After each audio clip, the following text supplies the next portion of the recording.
پاکستان تحریک انصاف کے رہنما عثمان ڈار لاہور میں نیوز کانفرنس کر رہے ہیں اور عثمان ڈار کو بلا رہے تھے تو عثمان ڈار تو پاکستان سے فرار ہو گئے. تو پہلا تو آج میں امید کرتا ہوں اور سوال اٹھاتا ہوں ان میڈیا چینل سے کہ کم از کم یہ ضرور رپورٹ کریں کہ آج عثمان ڈار پاکستان میں بیٹھا ہے. کل عثمان ڈار اپنے لیڈر عمران خان کے ساتھ بیٹھ کے پریس کانفرنس کر رہا تھا. کل بھی عمران خان کے ساتھ کھڑا تھا. انشاءاللہ تعالی آج بھی اپنے لیڈر عمران خان کے ساتھ کھڑا ہوں اور اپنے جسم کے آخری خون کے قطرے تک اپنے لیڈر عمران خان کے ساتھ کھڑا رہوں گا. ملک چھوڑ کے نہیں بھاگوں گا انشاءاللہ تعالی. اور یہ گواہی ہے کہ میں پاکستان سے باہر گیا, پاکستان میں واپس آیا. میرے اوپر جو جعلی مقدمات بنائے گئے ہیں, جو جاوید نے کل بھی قوم کو بتائے اور ابھی بھی یہ بتائیں گے, میں ان سے بھاگ نہیں رہا ہوں. موقع تھا, ملک سے باہر تھا. اگر ڈاکے ڈالے تھے, کرپشن کی تھی, کمیشنیں لی تھی, تو میرے پاس تو بڑا اچھا موقع تھا. میں پاکستان ہی نہ آتا. میں اسی طرح پاکستان میں واپس نہ آتا پاکستانیوں, جس طرح سے 3 سال پہلے مریم نواز کا باپ میاں نواز شریف دوائی لینے گیا تھا لنڈن. 3 سال سے اشتہاری واپس نہیں آیا. اسے کہتے ہیں ملک چھوڑ کے بھاگنا, اسے کہتے ہیں فرار ہونا. انشاءاللہ تعالی میری ٹریننگ میرے لیڈر عمران خان نے کی ہے. عثمان ڈار کبھی ملک چھوڑ کے نہیں بھاگے گا اور ان مقدمات کا ہر سطح پہ انشاءاللہ تعالی سامنا کروں گا. اب میں جاوید کو چاہوں گا کہ وہ میڈیا کے سامنے رکھے, چونکہ آج اس ملک میں پولرائزیشن, پرسیپشن, نیریٹو اور جھوٹا بیانیہ اس طرح بنایا اور چلایا جا رہا ہے کہ جاوید کو اللہ تعالیٰ کی ذات کو حاضر ناظر جان کر یہ قرآن پاک اس سے بڑی اور مقدس کتاب بطور مسلمان ہمارے لیے نہیں ہے. تو آج یہ اس کو سامنے رکھ کے بات کرے گا قوم کے ساتھ کہ اس کے ساتھ کیا ہوا, اور یہ جو میرے ساتھ منسوب کیا جا رہا ہے کہ یہ میرا پی اے ہے یا اس نے 50 لاکھ روپے میرے بڑے بھائی کو کمیشن لے کے دی تھی, اور تیسری چیز کہ یہ اس کا بیان کن حالات میں ریکارڈ کیا گیا. یہ تینوں چیزیں قرآن پاک سامنے رکھ کے آپ میڈیا کی وساطت سے قوم کو بتائے گا. جاوید بولیں. جی بسم اللہ الرحمن الرحیم. اچھا, سب سے پہلے تو یہ میں قرآن پاک پہ ہاتھ رکھ کے بات کر رہا ہوں. نہ تو میں عثمان ڈار کا پی اے ہوں اور نہ میرا کوئی ٹھیکیدار اسے کوئی معاملہ تھا, نہ میں نے کسی ٹھیکیدار سے آج تک پیسے لیے ہیں جن کے جو بیان جو چلا رہے ہیں یہ میڈیا والے کہ یہ میں نے 50 لاکھ روپیہ لے کے احمد ڈار صاحب کو دیا ہے. تو نہ تو میں نے کسی کو ان کانٹریکٹوں سے کبھی رابطہ کیا اور نہ میں نے ان سے کبھی پیسے لیے اور نہ میں نے پیسے لے کر احمد ڈار صاحب کو دیے. اور دوسرا جو بیان چلایا جا رہا ہے اس کے پیچھے جو حقیقت ہے وہ یہ ہے کہ میں ایجوکیشن دفتر میں جاتا ہوں تنخواہ اپلائی کرنے میں. ادھر سے 8-10 پولیس والے آتے ہیں, مجھے میرے آگے آنکھوں پہ پٹی باندھتے ہیں, اوپر کپڑا ڈالتے ہیں جیسے میں کوئی دہشت گرد ہوں, میں نے بہت بڑے کوئی جرم کیے ہیں. اس طرح مجھے اریسٹ کرتے ہیں. ادھر سے مجھے اٹھاتے ہیں, وہ ایک پرائیویٹ گاڑی میں ڈالتے ہیں. مجھے تو نہیں پتہ میرے آنکھوں کی آپ پر پٹی بندھی ہوتی ہے, وہ سر پہ کپڑا ڈلا ہوتا ہے, وہ مجھے کدھر لے کے جا رہے ہیں کدھر نہیں لے کے جا رہے. وہ جاتے ایک کمرہ فرش پہ لٹا دیتے ہیں, 8-10 بندے مجھے مارنا پیٹنا شروع کر دیتے ہیں. سب سے پہلے یہ پوچھتے ہیں کہ تم نے یہ بتاؤ کہ تم نے عثمان ڈار کو کتنے پیسے دیے ہیں چوکیدار کی نوکری لینے کے لیے. میں کہتا نہیں میں نے کوئی پیسہ نہیں دیا, کوئی ایسا مسئلہ ہی نہیں ہے. مارتے ہیں پیٹتے ہیں. پھر ادھر سے تقریباً کوئی آدھا پونا گھنٹہ گزرتا ہے, پھر اوپر سے مجھے سیڑھیاں چڑھواتے ہیں, کسی اور کمرے میں لے کے جاتے ہیں. ادھر جا کے مارتے ہیں, پھر میرے ہاتھ باندھتے ہیں, نیچے کرسی سے نکلتے اوپر ٹانگ دیتے ہیں, کبھی الٹا کبھی سیدھا. جب یہ میں پھر بھی نہیں مانتا پھر اور نہیں مانتا تو ننگا کر کے ادھر فرش پہ لٹاتے, بیٹھے رہو ادھر, مانو کہ تم نے عثمان ڈار کو احمد ڈار کو پیسے لے کر دیے ہیں, یہ مانو تم. میں کہتا میں نے نہیں لیے پیسے, نہ میں نے آج تک نہ اتنا میرا ان کے ساتھ تعلق ہے نہ کچھ ہے.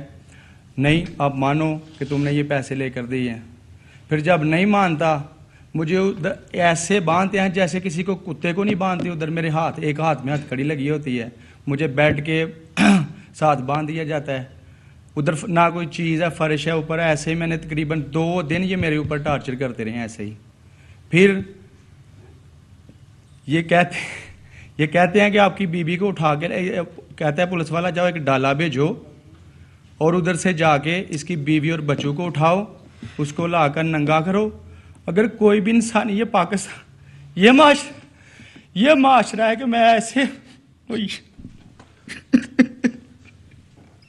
میں نے بھی ادھر میں جب یہ انہوں نے مجھے کہا کہ آپ کی بیوی کو اٹھائیں گے, بچوں کو اٹھائیں گے, اس کو برہنہ کر کے اس کو ویڈیو بنائیں گے, تو میں ادھر ٹوٹا. میں نے کہا مجھے بتاؤ اب میں نے کرنا کیا ہے. پھر انہوں نے کہا آپ اچھا کیا آپ نے, ٹھیک. پھر ادھر کہتے ہیں جی ایسے ایسے بولو. یہ پورا ایک دن انہوں نے لگایا مجھے, یہ جو بیان میرا 164 کا انہوں نے لیا یہ ریکارڈ رٹانے میں. ادھر کرو, ایسے ایسے کا ہو, ایسے ایسے کا ہو, ایسے ایسے کا ہو. پھر یہ جو بیان ریکارڈ ہوا ہے, یہ بیان ریکارڈ ہوا ہے میرا واش روم میں. یہ بیان میرا ایک واش روم میں ہوتا ہے.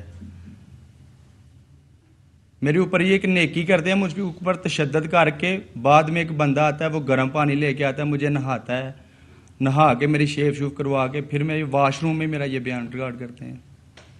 یہ ہے اصل حقیقت, یہ بیان جو انہوں نے لیا ہوا میرے ساتھ. بعد میں اسے مجھے جیل میں ڈلوا دی. دیکھیے اب میں میڈیا کی وساطت سے قوم کے سامنے 2-3 میں سوال رکھنا چاہتا ہوں. ایک تو میں خود اس مقدس کتاب پہ ہاتھ رکھ کے جو بھی میڈیا کی وساطت سے اس قوم سے آج کہوں گا, سچ کہوں گا, تاکہ میں نے پہلے بھی کہا آج حالات اس ملک میں ایسے ہو گئے ہیں کہ ہمیں قرآن پاک کے اوپر ہاتھ رکھ کے قسم دینی پڑ رہی ہے. یہ کبھی میرا پی اے نہیں تھا, یہ پاکستان تحریک انصاف کا ایک ورکر تھا, گریڈ 4 کی نوکری مل گئی ہے. اٹھا لیتے ہیں چوکیدار کو صرف اس لیے کہ ایک عثمان ڈار کو فکس کرنا ہے. عثمان ڈار کو کیوں فکس کرنا ہے پاکستانیوں؟ کیونکہ آج رول آف لا کی جو جنگ میرا لیڈر عمران خان اس ملک پاکستان میں لڑ رہا ہے, فنڈامنٹل رائٹس کی جنگ اور تحریک لے کے بڑھ رہا ہے, اس کا ساتھ دینے پہ ہمیں یہ سزا دی جا رہی ہے. عثمان ڈار کا جرم یہ ہے پاکستانیوں کہ وہ آج عمران خان کے ساتھ کھڑا ہے. عمران خان کا ساتھ دینا آج ہمارا جرم بن چکا ہے اس ملک میں. اور جو کوئی بھی آج عمران خان کے ساتھ کھڑا ہے اس تحریک میں, انہیں دیکھیں جیلوں میں ڈال رہے ہیں, مقدمات کر رہے ہیں, بغاوت کے مقدمات کر رہے ہیں. تو ایک تو میں خود اس قرآن پاک پہ ہاتھ رکھ کے قوم کے سامنے یہ حلف دیتا ہوں کہ کبھی, یہ ٹھیکے تو دور کی بات ہے, 150 ارب روپے کا میں کامیاب جوان پروگرام دیکھ رہا تھا جب حکومت میں تھا. 150 روپے کی یہ کرپشن سامنے نہیں لے کے آ سکے 150 ارب روپے کے پروجیکٹ سے. آج تک نہ میں نے خود کک بیکس لی ہیں, کرپشن کے پیسے کو ہاتھ تک نہیں لگایا, نہ میرے بہاف پہ جوید علی ہو یا کوئی اور شخص ہو. الحمدللہ مجھے فخر ہے, کوئی فرنٹ مین نہیں ہے. یہ اس مقدس کتاب کو میں قوم کے سامنے رکھ کے آج حلف دے رہا ہوں, 1 روپیہ اپنے جسم میں نہ اپنی اولاد کے جسم میں حرام کا پیسہ اتارا ہے. اور شاید یہی وجہ ہے کہ ہم رات کو سکون کی نیند سو سکتے ہیں. کبھی ٹیکس پیئر کے پیسے کو ہاتھ نہیں لگایا. بطور ایس اے پی ایم دیکھیں, یہ 40-45 ایس اے پی ایم اس حکومت میں ہیں, لاکھوں روپے کا ایک ایس اے پی ایم پڑتا ہے. تنہا نہیں لی, گاڑیاں نہیں لی, بطور ایس اے پی ایم جتنی ٹریولنگ تھی الحمدللہ اپنی جیب سے کرتا تھا. اس سوچ سے کرتا تھا کہ یہ ملک جو قرضوں کے بوجھ تلے دبا ہے, چلے میرے خاندان کا, عثمان ڈار کے خاندان کا, یہ جو کہتے ہیں 2 لاکھ 2.5 لاکھ روپیہ فی پاکستانی قرض چڑھ چکا ہے, اس لیے ٹیکس پیئر کے اوپر بوجھ نہیں بڑھا خزانے پہ. آج اس کا انعام یہ دیا جا رہا ہے عثمان ڈار کو, اور عثمان ڈار جیسے کئی لوگوں کو یہ پیغام اس ملک میں دیا جا رہا ہے, پاکستانیوں کے ایماندار لوگوں کی ضرورت نہیں ہے اس ملک میں. بھائی اس ملک میں کرپٹ لوگ چاہیے, ایسے لوگ چاہیے جن کی آڈیوز بنائیں, ویڈیوز بنائیں. کمپرومائز لوگ چاہیے, ورق آنے پہ ان کا گلا دبا سکیں, من پسند بیانات لے سکیں. مجھ سے کیا ایکسپیکٹ کرتے ہیں؟ یہی ایکسپیکٹ کرتے ہیں نا کہ میں عمران خان کا ساتھ چھوڑ دوں, عمران خان کے خلاف چلا جاؤں, پی ٹی آئی سے غداری کروں, عمران خان سے غداری کروں. اور جو یہ چیز جوید کی شکل میں میرے اوپر کرپشن کے الزامات لگا کر مجھے پھنسانا چاہتے تھے, یا مجھے جو بھی ان کے ارادے ہیں, اللہ الحق ہے. جوید کو میں اس لیے پوری قوم کے سامنے خراج تحسین پیش کرتا ہوں کہ آج اس نے ہمت پکڑی ہے اور قوم کے سامنے سچ رکھا ہے. جو لوگ کرپشن کرتے ہیں ان کے ملازمین کے اکاؤنٹوں میں سے کروڑوں اربوں روپے پکڑے جاتے ہیں. جس طرح اس ملک کے وزیر اعظم شہباز شریف کے مالی کوک ڈرائیور کے اکاؤنٹوں میں سے پاکستانیوں اربوں روپے پکڑے گئے تھے. میں سوال اٹھاتا ہوں, کیا عثمان ڈار کے کوک کے اکاؤنٹ سے کروڑوں روپے پکڑے گئے ہیں؟ کیا عثمان ڈار کے ڈرائیور کے اکاؤنٹ سے کروڑوں روپے پکڑے گئے ہیں یا اربوں روپے پکڑے گئے ہیں؟ وہ کرپشن کر رہا تھا. کیا میرے مالی کے اکاؤنٹ سے کوئی پیسہ نکل آیا ہے یا میری اپنی بینک سٹیٹمنٹ ہو, جوید علی کی بینک سٹیٹمنٹ ہو؟ کیوں اس طرح سے کریکٹر اسیسینیشن کی جا رہی ہے, کردار کشی کی جا رہی ہے؟ اس لیے کہ اس ملک کو ایماندار شخص کی ضرورت نہیں ہے. اسی طرح میرے لیڈر عمران خان کی کردار کشی کی جا رہی ہے. کبھی اس کا توشاہانہ لے لیتے ہیں, کبھی فارن فنڈنگ لے لیتے ہیں. ایک ہی مقصد ہے, ایک ہی مشن ہے پاکستانیوں کہ کسی طریقے ثابت کر دیں کہ عمران خان بھی ہماری طرح چور ڈاکو لٹیرا ہے. یہ ثابت کرنا چاہتے ہیں توشاہانہ سے کہ ہم تو چور ڈاکو لٹیرے ہیں ہی, کہ ہم نے حرام کے پیسے سے ایون فیلڈز بنایا, سرے مل بنایا, رائمنڈ مل کی دیواریں کھڑی کی. تو عمران خان بھی پاکستانی ہمارے جیسا ہی ہے. یہ امپورٹڈ لٹیرے اس ملک میں آج ثابت کرنا چاہتے ہیں. تو میں میڈیا کی وساطت سے چیف جسٹس آف پاکستان سے نہایت ادب سے مخاطب ہوں. چیف جسٹس صاحب, میری آپ سے ہمبل سبمیشن ہے, آپ میرے کیس پہ سو موٹو نوٹس لیں. اور میں میڈیا کی وساطت سے یہ اپیل کرتا ہوں ڈی جی اینٹی کرپشن سے, میرا مقدمہ اوپن میڈیا کے سامنے چلایا جائے. میرا مقدمہ سیال کوٹ کے عظیم لوگوں کی عدالت میں چلایا جائے. اوپن مجھے ننگا کریں میں نے جو لوٹ مار کی ہے. میری کرپشن کو سیال کوٹ کے لوگوں کے سامنے لائیں. اور میں میڈیا کے وساطت سے یہ وعدہ کرتا ہوں, اگر میں نے کرپشن کیا مجھے وہاں ہی الٹا لٹکا دیں, پھانسی دے دیں مجھے سیال کوٹ کے کسی چونک میں. لیکن خدا را یہ نہ کریں, یہ ڈرامے نہ اس ملک میں کریں کہ لوگوں کو اٹھا لیں, ان سے جعلی بیانات دلائیں. سوال میں اٹھاتا ہوں ڈی پی او سیالکوٹ جو ذیشان ہے اس وقت, ڈی سی جو سیالکوٹ میں بیٹھے عدنان محمود ایوان ہے, میں D P O D C Sialkot سے پوچھتا ہوں کیا ان کے پاس اس کے سوالات کا جواب ہے؟ کیا ڈی پی او سیالکوٹ بتائے گا کہ اس کے ساتھ کس نے تشدد کیا؟ میں میڈیا کی وساطت سے سوال اٹھاتا ہوں, وہ کون لوگ تھے جو جوید کے منہ پر کپڑا ڈال کر اسے لے گئے, جانوروں کی طرح ہتھ کڑی لگا کر باندھ کے رکھا, ننگا کیا, ٹھنڈے فرش کے اوپر لٹایا, اسے سیدھا لٹایا, الٹا لٹایا, پھر بھی بات نہیں بنی. اور پھر کہا کہ تمہاری بیوی کو بلائیں گے, بچے کو بلائیں گے, بیوی کو ننگا کریں گے, ویڈیو بنائیں گے, تصویریں کھینچیں گے, تمہارے بچوں کو الیکٹرک شاک دیں گے. کیا میں سوال اٹھاتا ہوں کہ اس دن کے لیے ہمارے آباء و اجداد نے, ہمارے فاؤنڈنگ فادرز, علامہ اقبال, قائد اعظم نے, ہمارے بزرگوں کی قربانیوں نے اس پاکستان کے لیے جدوجہد کی تھی کہ آج ہمیں اپنے ہی ملک میں ٹارچر کیا جا رہا ہے, تشدد کا نشانہ بنایا جا رہا ہے, ذہنی ٹارچر دینے کی کوشش کر رہے ہیں.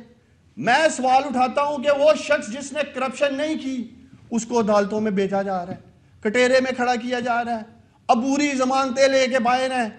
جرم کیا ہے کہ ایمانداری کے ساتھ ملک کی خدمت کرنے کی کوشش کی ہے, ایمانداری کے ساتھ سیالکوٹ میں پروجیکٹس لا کے سیالکوٹ کو بہتر کرنے کی کوشش کی ہے, اور سب سے بڑھ کے اپنے لیڈر عمران خان کا ساتھ دے رہے ہیں, ہٹ نہیں رہے ہیں. اس بات کی یہ ہمیں سزا دے رہے ہیں. تو میں جو 2-3 سوالات اٹھائے ہیں, میں اس لیے چیف جسٹس آف پاکستان سے اپیل کر رہا ہوں کہ یہ کیس سنا جانا چاہیے. یہ پاکستان کے آنے والے مستقبل کی ڈائریکشن سیٹ کرے گا یہ کیس, میں آپ سب سے وعدہ کرتا ہوں. اس لیے کہ اس کے ساتھ جو ہوا جوید کے ساتھ, اور اس کی جان کو خطرہ ہے, اس کو تھریٹس آ رہے ہیں, اس کی فیملی کو تھریٹس آ رہے ہیں. چیف جسٹس صاحب آپ سو موٹو نوٹس لیں اور اس کی فیملی کو پروٹیکشن دیں. جوید کو پروٹیکشن ملنی چاہیے. آج اس نے ہمت حوصلہ کر کے جو اس کے ساتھ ہوا میڈیا کی وساطت سے قوم کے سامنے رکھا ہے, آج اس کو خطرہ ہے. تو ہم پوچھتے رہیں گے کہ وہ کون لوگ تھے جو جوید کے منہ پہ کپڑا ڈال کر کدھر لے کے گئے اور وہ کون تھا رہنما پاکستان تحریک انصاف عثمان ڈار اس وقت نیوز کانفرنس کر رہے ہیں. ان کا کہنا ہے کہ حلفاً کہتا ہوں نہ ککس بیکس لیے نہ ہی کرپشن کے پیسے کو ہاتھ لگایا.